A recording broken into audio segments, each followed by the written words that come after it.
to be a physical Jew requires that you come from Abraham.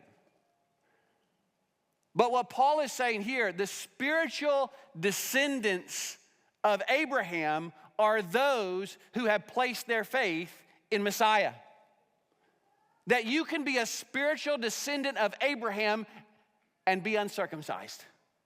And you can be a spiritual descendant of Abraham and be circumcised. It's not to the Jew, but to the Jew, the circumcised Jew who places their faith in Jesus Christ. To the Gentile who may be uncircumcised, but places their faith because they're following in the footsteps of Abraham, who while uncircumcised placed his faith in the Messiah that God would send. Folks, for those of us in this room that can't trace our lineage back to Abraham, folks, this is amazing. If this doesn't blow your socks off, something's wrong.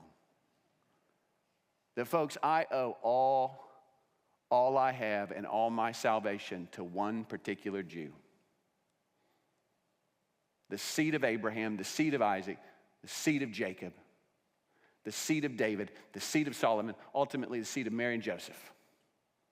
The promised Messiah, the promise that God made to Abraham. And folks, by faith in Christ, I'm grafted into the promise of God. And I can say, spiritually speaking, Abraham is my father. Can you imagine the unity that must have brought in the Roman congregation where there's Jews and Gentiles? That a Gentile hears this and says, Abraham's my father.